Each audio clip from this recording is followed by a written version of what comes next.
लौट रहा हूँ विपिन जी।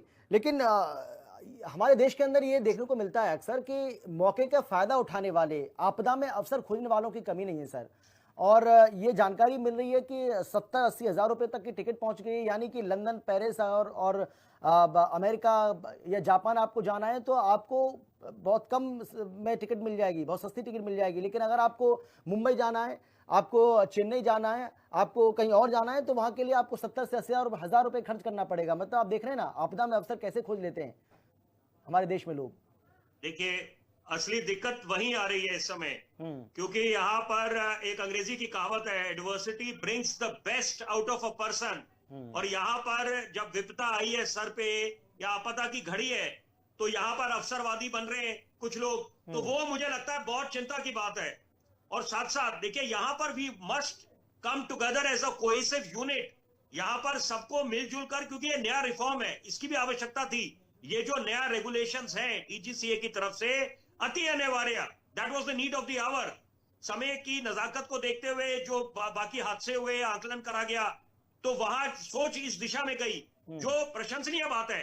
लेकिन यहां पर साथ साथ simultaneously, because everything has to go synonymous, कि ऐसा नहीं है कि क्योंकि अगर आपके पास शॉर्टेज है मैन पावर की, पायलट्स नहीं है, और तो वहां पर लॉजिस्टिक्स, तो ये तो इश्यू आना ही आना है। तो और अंत में दिक्कत किसको सामना करना पड़ेगा? जो यात्री है, विमान यात्री।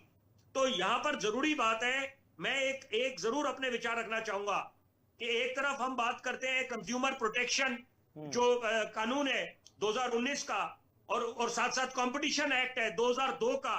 यहां पर उसके तहत अमित जी, बड़ी जरूरी बात है कि कंपटीशन एक्ट जो है यहां पर, कि हम देखते हैं कि जब मर्जर्स और एक्विजिशंस होते हैं, या और खिलाड़ी भी हो मैदान में, अगर केवल इंडिगो है पूरे इस एविएशन सेक्टर में और यहाँ पर बोलबाला है, तो ये तो दिक्कत होनी है।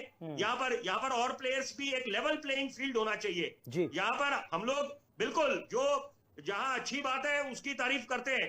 अगर मैं व्यक्तिगत तौर पे बोलूं, इंडिगो फ्लाई करता हूं मैं, लेकिन यहाँ पर किसी की मोनोपलाइजेशन नहीं होनी चाहिए। और ये अगर मोनोपलाइजेशन वाली बात नहीं होती, इसमें एविएशन एक्सपर्ट जो बैठे हैं वो जरूर इसमें अपने विचार रख सकते हैं, उन्होंने बड़ी अच्छी बातें बोली। क्योंकि मेरी चिंता उस दिशा में है कि यहाँ पर लेवल प्लेइंग फील्ड होना चाहिए, और भी आपको प्लेयर्स होने चाहिए एविएशन सेक्टर में, डोमेस्टिक साइड पे, ताकि यहाँ पर यात्रियों के पास ऑप्शन हो। उससे एक तो कॉस्ट एफिशिएंट होता है, तो कोई भी अपनी मनमानी नहीं कर सकता।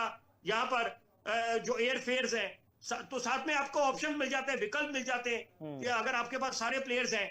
तो यहाँ पर जो कंपटीशन कमीशन ऑफ इंडिया है, सीसीआई, सोच उस दिशा में भी जानी चाहिए, क्योंकि अभी नहीं तो कभी नहीं, क्योंकि ये जो क्राइसिस है, it is going to tarnish our image. हमारी देश की इमेज, छवि अगर धूमिल होती है तो चिंता की बात है। हम लोग इस समय चौथी बड़ी आर्थिक महाशक्ति है। यहाँ पर सपना है कि $5 ट्रिलियन इकोनॉमी बने। एविएशन सेक्टर का अपना एक अहम उसकी भूमिका है। तो यहाँ पर अगर ऐसी बातें दोबारा ना हो, लैक्यूनेस ना आए, और ये जो गैप देखने को मिला, और जो पैसेंजर्स अगर they are stranded in the airports, उसके बाद दूसरी दिक्कत, प्रॉब्लम वहां नहीं खत्म होती, प्रॉब्लम उसके बाद शुरू होती है कि यहाँ पर अब वो रीइंबर्समेंट कैसे होगी, और फिर रीबुकिंग कैसे होगी, और जहां पर अगर होटल में ठहर रहे हैं तो वहां पर कैसे उस पे नकेल कसी जाए कि यहाँ पर कि वो लोग जो अब आसमान छूते दाम ले रहे हैं।